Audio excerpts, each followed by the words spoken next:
Subscribe now and press the bell icon. Never miss an update.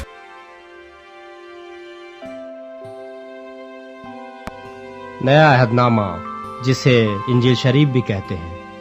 पेश है मत्ती की इंजील बाब 19। जब यीशु ये बातें खत्म कर चुका तो ऐसा हुआ कि गलील से रवाना होकर यरदन के पार यहूदिया की सरहदों में आया, और एक बड़ी भीड़ उसके पीछे हो ली, और उसने उन्हें वहां अच्छा किया।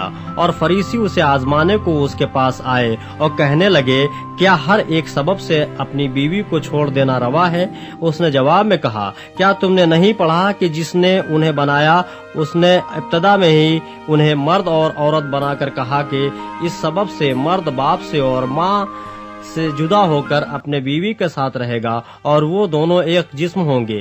बस वो दो नहीं बल्कि एक जिस्म है। इसलिए जिसे खुदा ने जोड़ा है उसे आदमी जुदा न करे। उन्होंने उससे कहा, फिर मूसा ने क्यों हुक्म दिया है कि तलाक नामा देकर छोड़ दी जाए?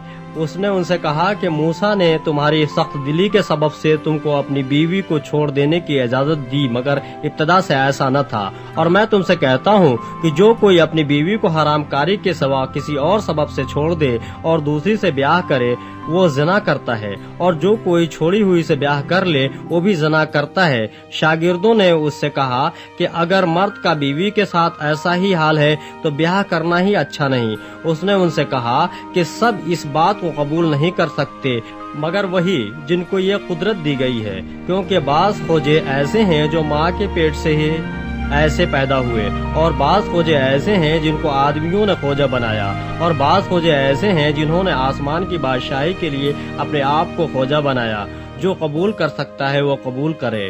उस वक्त लोग बच्चों को उसके पास लाए ताकि वो उन पर हाथ रखे और दुआ दे, मगर शागिर्दों ने उन्हें झिड़का। लेकिन यीशु ने कहा, बच्चों को मेरे पास आने दो और उन्हें मना न करो, क्योंकि आसमान की बादशाही ऐसो ही की है। और वो उन पर हाथ रखकर वहां से चला गया। और देखो, एक शख्स ने पास आकर उससे कहा, ऐ उस्ताद, मैं कौन सी नेकी करूं ताकि हमेशा की जिंदगी पाऊं?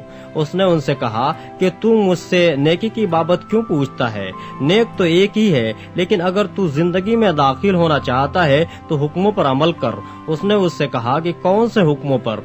यीशु ने कहा, ये कि खून न कर, ज़िना न कर, चोरी न कर, झूठी गवाही न दे, अपने बाप की और माँ की इज्जत कर, और अपने पड़ोसी से अपनी मानिंद मोहब्बत रख। उस जवान ने उससे कहा कि मैंने इन सब पर अमल किया है, अब मुझ में किस बात की कमी है?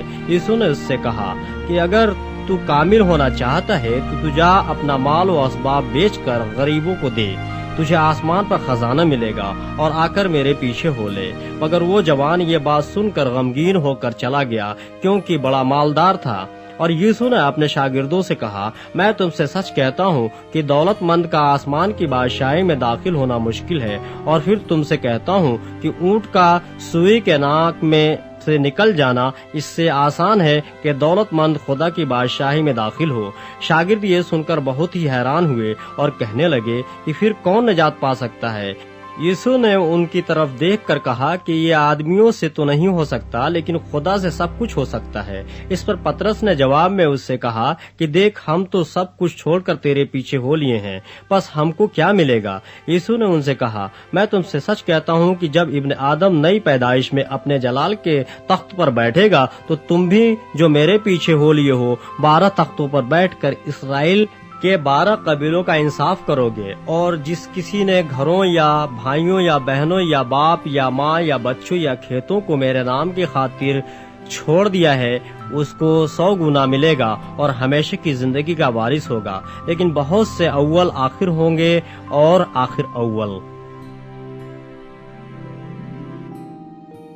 अगर आपने अभी तक हमारा चैनल सब्सक्राइब नहीं किया तो अभी सब्सक्राइब करें और बेल आइकॉन को क्लिक करके हमारी लेटेस्ट वीडियोस के बारे में अपडेट जानें। सब्सक्राइब कीजिए और